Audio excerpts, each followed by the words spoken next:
Kutakie wiki ya baraka tena, wiki ya nguvu za Mungu, wiki ya ushindi, wiki iliyojaa neema. Mwambie Roho Mtakatifu niongoze katika kila hatua, kwa kila jambo. Mwambie Roho Mtakatifu nitawale kabisa akili, ufahamu, moyo wangu. Nami naomba iwe hivyo kwetu sote kwa jina la Yesu.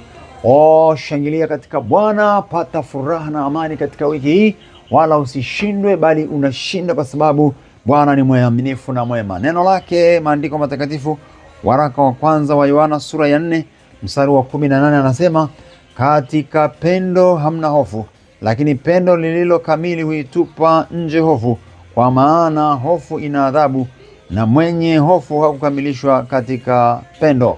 Sisi tunaamini kushinda na zaidi ya kushinda, na wala hatutembei katika hofu na mashaka, kwa sababu tunajua tunapendwa.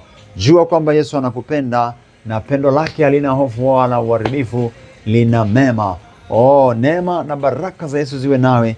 Endelea kutembea katika ujasiri na ushujaa na uhakika, kwa sababu Yesu wetu ni hakika, Mungu wetu ni wa uhakika kabisa.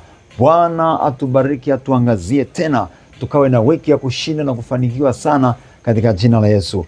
Basi tembea kwa ujasiri na ushujaa, si hofu na mashaka. Yesu akutunze, akushibishe mema yake katika jina la Yesu. Amina. Endelea kumtumikia, endelea kumtumikia.